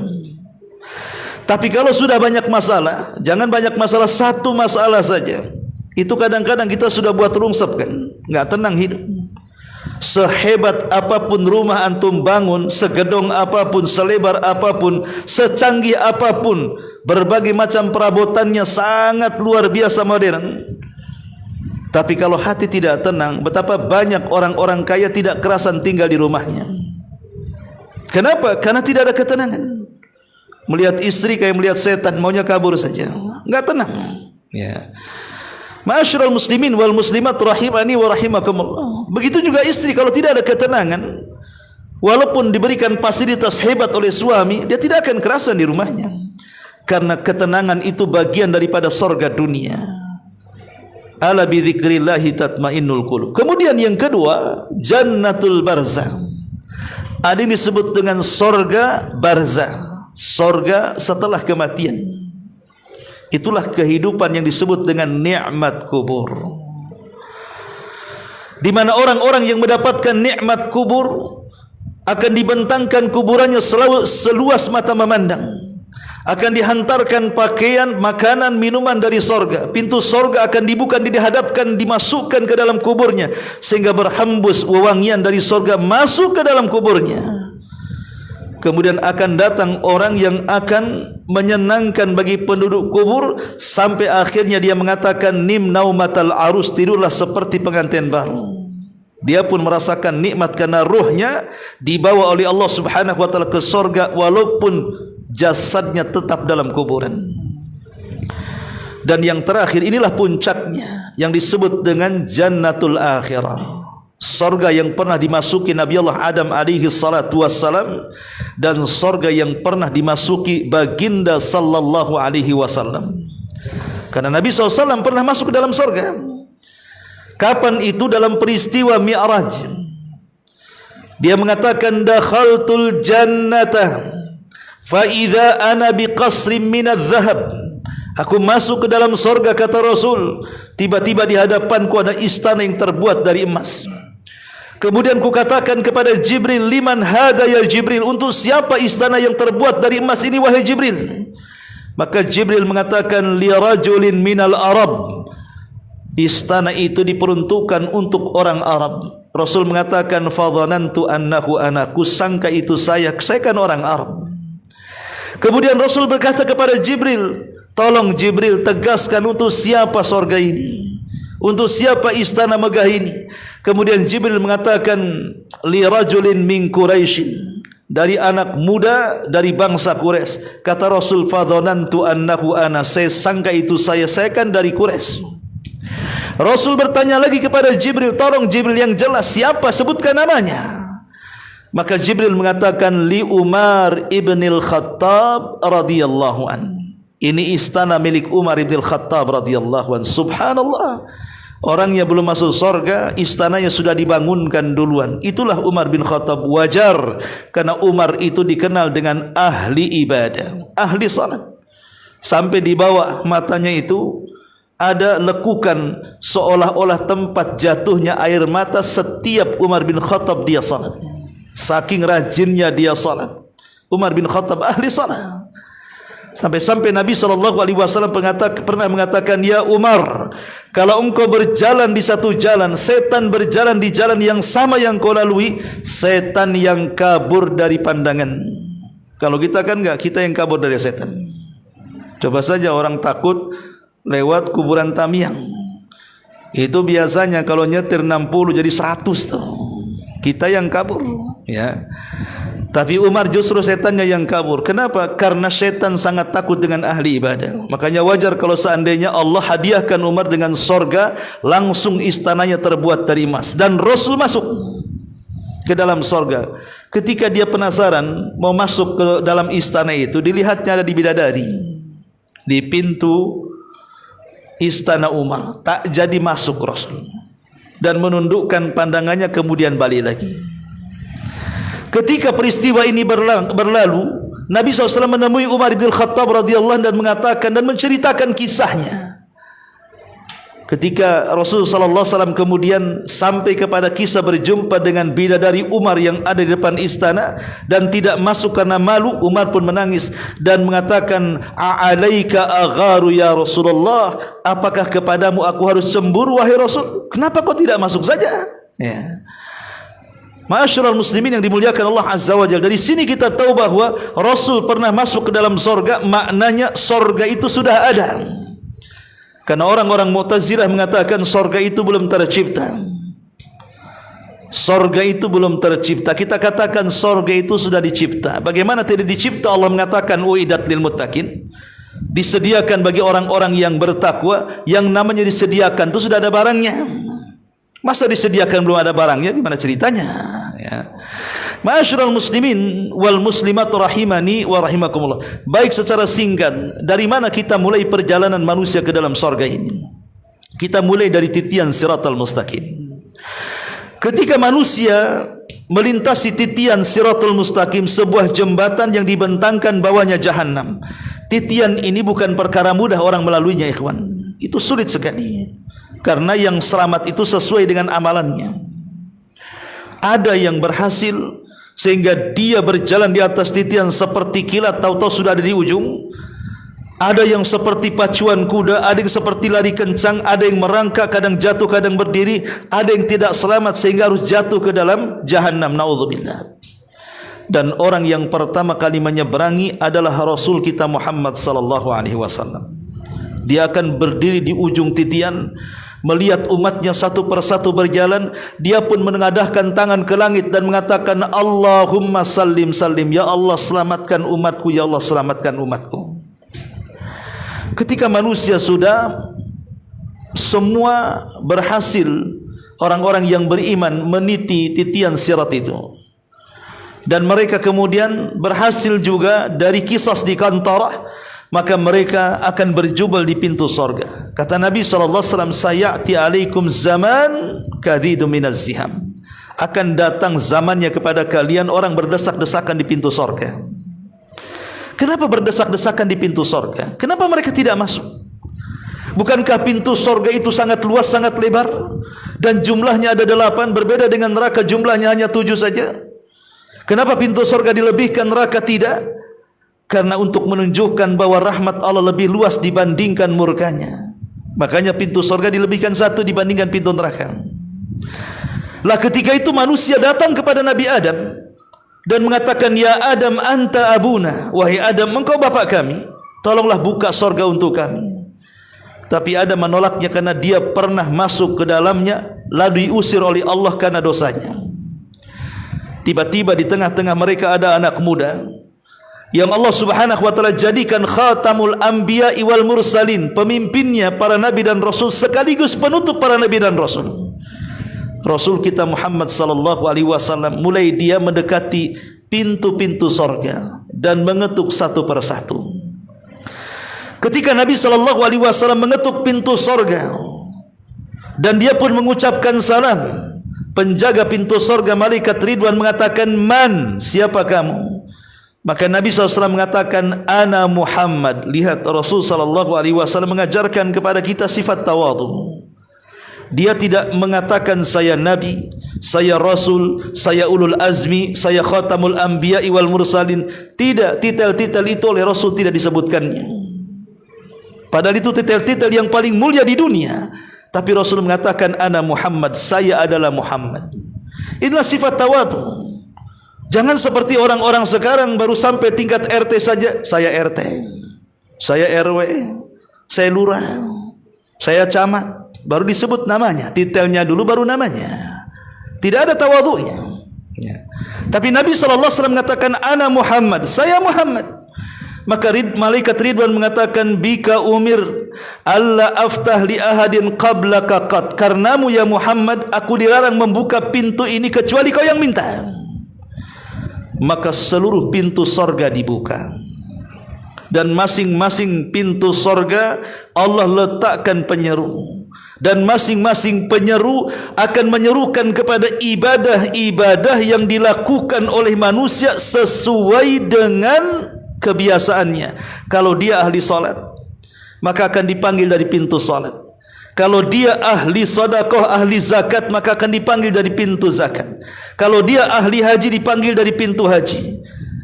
Kalau dia ahli puasa, maka akan dipanggil dari pintu rayyan. Dan begitu seterusnya. Karena manusia ini kan keahlian ibadahnya beda-beda, ikhwan. Ada yang tahan lapar, suka dia puasa, tapi tak tahan ngantuk, tak suka pula salat malam. Ya. Ada orang yang jarang ngantuan, suka dia tahajud, tapi laparan, tak bisa dia puasa. Ya. Ada yang kemudian dia orangnya suka kasihan sehingga mudah sedekah, tapi ngantuan, tahajud tidak, laparan, puasa pula tidak, kan gitu ya. Ibadah orang itu sesuai dengan seleranya, kan. Makanya kenapa pintu sorga itu disesuaikan dengan selera ibadahnya. Kalau banyak solatnya ya dipanggil dari solat, pintu solat. Banyak sedekahnya dipanggil dari pintu sedekah. Banyak puasanya dipanggil dari pintu rayyan. Dan begitu seterusnya. Ketika penduduk sorga mulai masuk dari pintu masing-masing, maka malaikat di dalam sorga mereka pun menyambut kita dan mengucapkan salam sebagaimana Allah katakan, salamun alaikum bima sabartum fa ni'ma uqbaddar. Keselamatan bagi kalian wahai penduduk sorga karena kesabaran kalian di dunia. Kalian sabar dengan perintah, kalian sabar dengan larangan, kalian sabar dengan takdir Allah Subhanahu wa taala. Inilah balasan kalian. Maka mereka pun masuk ke dalam sorga, pintu sorga ditutup. Ketika itulah Rasul mengatakan, idza dakhala ahlul jannatal jannah wa dakhala ahlun narun nara. Apabila penduduk sorga masuk ke dalam sorga, penduduk neraka masuk ke dalam neraka, ji'a bil mauti ala suratil kabsi. Didatangkan kematian dalam bentuk kambing gibas. Fayudhbah, kemudian disembelih kambing itu. Maknanya disembelih kematian. Kalau kematian disembelih artinya tidak ada kematian lagi. Maka penyeru ini setelah menyembelih kambing sebagai simbol tidak ada kematian, maka diserukan kepada penduduk sorga, ya ahlal jannah la mauta lakum. wa ya ahlan nar la mauta lakum. Hei penduduk surga, tidak ada kematian lagi. Sebagaimana kalian penduduk neraka tidak ada kematian lagi. Kalian penduduk surga nikmat dengan kenikmatannya, dan penduduk neraka tersiksa dengan azabnya. Kekal, semuanya dikekalkan. Allah mengatakan innal ladzina amanu wa amilus salihat ulaika ashabul jannah hum fiha khalidun. Orang-orang yang beriman dan beramal saleh, maka mereka akan dimasukkan ke dalam surga dan mereka dikekalkan di dalamnya. Adapun walladzina kadzdzabu biayatina ulaika ashabun nar hum fiha khalidun. Orang-orang yang mendustakan ayat-ayat kami, maka mereka akan dimasukkan ke dalam neraka dan mereka pun dikekalkan di dalamnya. Semua kekal, baik yang masuk surga ataupun yang masuk neraka, dua-duanya dikekalkan atas kehendak Allah. Allah yang mengekalkan mereka, bukan mereka kekal sendiri. Kalau mereka kekal sendiri, lalu apa bedanya dengan kekalnya Allah Subhanahu wa taala? Mereka tidak kekal dengan sendirinya. Allah yang membuat mereka kekal. Kekekalan mereka tergantung kepada zat yang maha kekal, Allah Subhanahu wa taala. Semua manusia masuk dari pintu surga masing-masing, kemudian ditutup pintunya dan tidak akan pernah keluar selamanya. Pertanyaannya, adakah manusia yang masuk dari semua pintu? Ada. Siapa dia? Abu Bakar Siddiq radhiyallahu anhu. Allah, Rasulullah SAW mempersilahkan Abu Bakar masuk dari semua pintu. Kenapa? Karena Abu Bakar itu membidangi semua amalan. Kalau cerita puasa, dia ahlinya. Kalau cerita sedekah, dia ahlinya. Kalau cerita solat, dia ahlinya. Kalau cerita amalan-amalan sosial, dia ahlinya. Semua ahli. Makanya dia berhak masuk surga dari 8 pintu yang dia sukai. Siapa lagi? Ibu-ibu. Ini nasihat buat ibu-ibu. Ibu-ibu bisa masuk ke dalam surga dari 8 pintu. Itu lebih mudah dibandingkan bapak-bapak. Karena bapak-bapak ini sudah masuk dari 1 pintu saja sudah syukur. Karena bapak-bapak ini harus punya keahlian. Minimalnya ahli solat dipanggil dari pintu solat, ahli jihad dipanggil dari pintu jihad, ahli zakat dipanggil dari pintu zakat, ahli puasa dipanggil dari pintu puasa. Laki-laki masuk surga itu masuk dari semua pintu agak repot. Tapi wanita masuk surga dari 8 pintu itu mudah. Nabi SAW mengatakan, "Idza sallatil mar'ata khamsaha wa shamat syahraha wa ata'at ba'laha wa hafizat farjaha qila laha udkhulil jannah min ayyi abwabis samaniyati sya'at." Kata Nabi SAW, apabila seorang wanita menjaga salat 5 waktunya, menjaga puasa Ramadannya, taat dengan suaminya, menjaga kehormatan dan kemaluannya, kata Allah, silahkan masuk dari 8 pintu surga yang ia sukai. Pertanyaannya, bukankah laki-laki juga harus menjaga solat 5 waktu? Ya, tapi perempuan harus lebih menjaga. Kenapa? Karena wanita itu ada kalanya datang waktu haid. Sudah tahu ini udah dekat-dekat haid. Wanita kan sudah tahu kebiasaannya. Biasanya akhir bulan atau mungkin agak awal atau akhir. Yang jelas setiap bulan dia tahu kebiasaannya. Kalau sudah mendekati kebiasaannya, jangan diulur-ulur waktu solat. Datang zuhur langsung solat. Nanti takutnya diulur-ulur mendekati asar mau solat zuhur, tahu-tahu haid keluar. Makanya kenapa wanita harus lebih menjaga solat 5 waktunya. Puasa Ramadan juga sama. Wanita itu setiap bulan Ramadan pasti punya utang. Minimalnya waktu ketika dia haid 5 hari seminggu, paling banyak 10 hari, atau fullnya mungkin 15 hari. Tapi itu jarang. Ya, kadang-kadang setelah Ramadan malas untuk diqadha. Diqadhanya tahun depan, dekat dengan Ramadan di bulan Sya'ban baru sibuk. Oh, saya punya utang. Itu pun tidak lekas di permulaan Sya'ban. Sudah dekat-dekat Ramadan baru teringat mau qadha. Ketika mau qadha, haidnya keluar. Akhirnya hutang 2 tahun berturut-turut. Makanya seorang wanita harus lebih menjaga puasa Ramadannya. Kemudian yang ketiga, menjaga suaminya. Karena setelah ketaatan kepada Allah, tidak ada yang ditaati oleh seorang istri kecuali suami. Kemudian jaga kehormatan dan kemaluannya. Karena suami ini kan sering keluar, bekerja di mana-mana. Terkadang ada yang 1 minggu, 2 minggu, 1 bulan, 2 bulan, 1 tahun, 2 tahun, kadang-kadang jauh kerjanya baru pulang. Sehingga dia harus menjaga kehormatan dirinya dan juga kemaluannya. Dia harus setia dengan suaminya. Ma'asyiral muslimat yang dimuliakan Allah Azza wa Jalla, kalau 4 syarat terpenuhi kata Rasul, silahkan masuk surga dari 8 pintu. Luar biasa ya. Ma'asyiral muslimin yang dimuliakan Allah Azza wa Jalla, ketika penduduk surga masuk ke dalam surga, yang pertama kali tentu dipakaikan pakaian 7 lapis dari pakaian sutra, min istabrak, dari pakaian sutra yang tipis dan tebal. 7 lapis diletakkan di pakaian kita. Karena penduduk sorga itu ikhwatu fiddin bukan seperti postur kita hari ini. Semua orang yang masuk sorga itu posturnya seperti Adam. Berapa Adam itu posturnya? 60 hasta ke atas, kemudian 7 hasta melebar, tinggi, besar, lebar. Itulah posturnya Adam. Ya, sekitar 30 meter, 3 meter setengah. Ya, dan semua dibentuk seperti bentuk ayahnya. Ingat, Adam itu manusia terganteng satu dunia. Karena Nabi Yusuf saja yang mewarisi separuh ketampanan Adam, wanita-wanita sudah bisa ngiris telunjuknya tuh. Dan tidak terasa kalau telunjuknya kemudian teriris dengan pisau karena melihat Nabi Yusuf yang tampan. Padahal Yusuf itu hanya mendapatkan separuh ketampanan Adam. Bagaimana dengan Adam alaihi salatu wassalam? Sementara penduduk sorga itu ala surati Adam, semua dibentuk seperti Adam, tampan-tampan, cantik-cantik seperti Hawa ya. Sehingga kalau dipakaikan kemudian 7 lapis pakaian, maka sangat indah gagah bak seorang raja yang akan duduk di singgasana. Baru setelah itu dihidangkan makanan. Yang pertama kali dihidangkan adalah kabidil hut, hati daripada ikan paus. Apa hikmahnya? Wallahu alam. Ada yang mengatakan ya, ada yang mencari-cari hikmahnya. Kenapa Allah Subhanahu wa taala memberikan hati ikan paus ketika orang masuk dalam surga? Itu pula makanan pertama. Karena perjalanan akhirat itu melelahkan. Mulai dari bangkit dari kubur, kemudian berdiri padang mahsyar, di situ ada mizan, ada hisab, ada macam-macam kan? Ada titian sampai kontoroh, sampai masuk ke dalam surga, lelah dia dalam berjalan. Sehingga ada yang mengatakan bahwa kabidil hut itu untuk mengembalikan stamina. Ya, untuk mengembalikan stamina yang lelah setelah makan itu, semua bugar, hilang penyakit, hilang semuanya. Ya. Ada yang mengatakan seperti itu. Ya, itu ijtihad ulama kan gitu ya.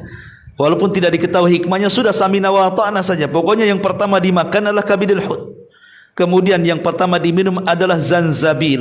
Contoh zanzabil, air jahe. Ya, wedang jahe bahasa kitanya. Tapi wedang jahenya surga kan beda dengan wedang jahe kita. Tapi itu makanannya dan minumannya. Baru setelah kemudian dikasih pakaian, dikasih makan, dikasih minum, kan enak tuh. Baru dipersilahkan untuk masuk ke istananya. Ingat, tidak perlu tanya kepada orang mana istana saya. Tidak perlu ada guide dan yang mengantar. Penduduk surga itu lebih hafal surganya dibandingkan rumahnya di dunia. Penduduk surga lebih hafal di mana istananya dibandingkan rumahnya di dunia. Sehingga tidak perlu diantar. Sudah tahu itu istana dia. Dan setiap orang yang masuk ke dalam surga itu minimalnya diberikan 2 istana. Allah mengatakan waliman khafa maqama rabbih jannatan. Bagi orang yang takut kepada Rabbnya, maka dia akan diberikan 2 surga, maksudnya 2 istana. Tentu istana yang pertama solid milik dia, dan istana yang kedua adalah warisan orang-orang kafir yang masuk neraka dan tidak akan dihuni selamanya, maka diwariskan kepada orang-orang yang beriman. Tilkumul jannah uristumuha, kata Allah. Itulah surga yang diwariskan orang kafir kepada orang-orang yang beriman. Jadi minimalnya surga itu ada 2 istana minimal, ya ada yang 3, 4, 5 sesuai dengan amalannya. Karena istana di surga itu juga dibangun di dunia masalahnya. Dibangun dengan cara apa? Dibangun dengan amalan kita. Kata Nabi, man bana lillahi baitan fil ardi banallahu lahu baitan fil jannah. Siapa yang membangun satu rumah Allah di bumi, maksudnya masjid, Allah bangunkan satu istana di surga. Jadi membangun istana di surga itu di dunia dibangunnya. Atau barang siapa yang mengucapkan qul huwallahu ahad Allahus samad lam yalid wa lam yulad wa lam yakul lahu kufuwan ahad fi yaumin wa lailatin 10 marrat, sehari semalam 10 kali, banallahu lahu qasrun fil jannah, Allah bangunkan istana di sorga. Dan banyak amalan-amalan yang dengan amalan itu tanpa sadar kita sudah memperbanyak bangunan di sorga, istana di sorga. Baru setelah kemudian melihat sorganya, melihat istananya, di mana semua bahan bakunya terbuat dari emas dan perak, bahkan tanahnya saja dari misik. Tanah sorga itu dari misik. Wa milatuha miskun, kata Rasul. Dan tanahnya, temboknya ini, lantainya itu dari misik. Kita tahu bahwa minyak misik ini minyak termahal di dunia. Wajar kalau seandainya sorga itu harumnya tercium dari jarak sekian dan sekian. Kata Nabi SAW, "Man qatala mu'ahidan lam yarih raihatal jannah wa inna rihaha la yujadu min masirati kadza wa kadza." Siapa yang membunuh kafir mu'ahid, maka dia tidak akan masuk ke dalam sorga dan tidak akan mencium bau sorga, padahal bau sorga akan tercium jarak sekian, sekian dan sekian, kata Rasul. Menunjukkan apa? Bau sorga itu sudah tercium dari jauh. Ada yang mengatakan 40 tahun perjalanan. Bahkan bau sorga bisa tercium sampai ke dunia. Ketika perang Uhud, ada seorang sahabat namanya Anas ibn Nadhr radhiyallahu anhu. Melihat kaum muslimin kocar-kacir karena mendapatkan berita Rasul terbunuh, padahal tidak. Dia menyemangati para sahabat dan mengatakan untuk kembali ke barisan. Dan dia mengatakan, wallahi inni la ajidu raihatal jannah min kibalil Uhud. Kembali kalian, demi Allah aku sudah mencium bau sorga di balik bukit Uhud ini, katanya. Lihat, bau sorga sampai ke bukit Uhud, artinya sampai ke dunia. Ya, ma'asyiral muslimin yang dimuliakan Allah Azza wa Jalla. Kemudian ketika sudah masuk ke dalam sorga, Allah berikan bidadari yang tadi yang sebaya. Ya, ada yang mengatakan diberikan paling sedikit 70 bidadari. Dari setiap 70 bidadari, setiap satunya bidadari diikuti 70 dayang. Satu orang diberikan 70 bidadari. Setiap satu bidadari diikuti 70 dayang. Setiap dayang diikuti 70 pembantu. Semuanya halal untuk antum. Ya. Halal, halal, surga halal. Ya. Bagaimana dengan wanita-wanita, Ustaz? Enak kali suami saya. Dah 70 bidadari, dari setiap bidadari 70 dayang, setiap satu dayang 70 pembantu, banyak kali perempuan yang di sekitarnya. Ya, karena laki-laki itu di dunia keinginannya dan kenikmatannya cuma satu, Bu. Perempuan. Wanita, laki-laki itu kenikmatannya cuma satu, perempuan. Kalau seandainya laki-laki disuruh untuk memilih satu wanita cantik, dua rumah yang cantik, dia masih memilih perempuan, Bu. Coba kalau ibu satu anak tampan tapi kere gitu ya, satu rumah cantik disuka jadi, ibu pilih mana? Pasti ibu pilih rumah. Karena kenikmatan perempuan itu bukan semerta-merta ke laki-laki saja. Iya, laki-laki suka, tapi perempuan itu suka sandal, suka tas, suka busana, suka rumah, suka perhiasan, macam-macam suka. Kalau laki-laki tidak. Laki-laki itu cuma satu, suka perempuan. Makanya kenapa kalau seorang perempuan diajak berhubungan di malam hari menolak, dilaknat malaikat sampai pagi. Karena memang itu yang disukai laki-laki.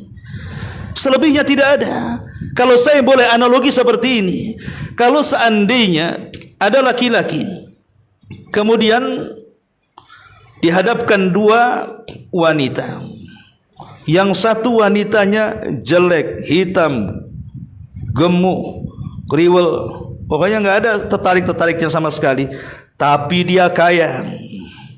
Yang satu pula miskin, tapi cantik jelita, model luar negeri, pokoknya luar biasa. Pasti laki-laki akan memilih wanita cantik walaupun dia miskin. Coba perempuan, ini ada laki-laki udah gosong tapi miliarder, ini tampan, hidup di ruli, banyak hutang. Saya kira akan milih yang hitam gosong tapi miliarder. Memang begitu, tabiat wanita memang seperti itu. Ya, Ya Bu ya, enggak mungkin. Itulah kenapa Allah Subhanahu wa taala memberikan laki-laki di sorga itu banyak perempuan, karena kesukaannya itu.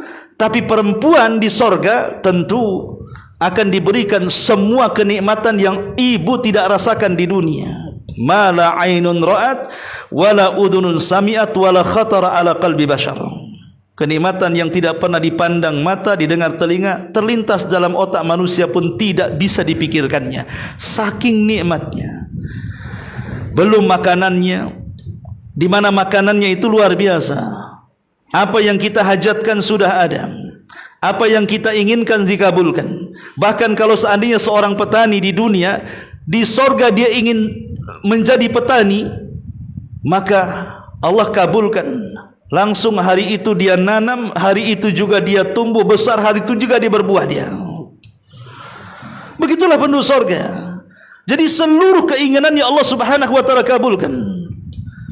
Tetapi ujung daripada seluruh nikmat yang Allah berikan kepada orang-orang yang bertakwa di sorga itu berawal dari sorga dunia ketenangan hati dan berakhir melihat wajah Allah Subhanahu wa taala. Itulah nikmat terbesar, lebih nikmat dibandingkan sorga itu sendiri.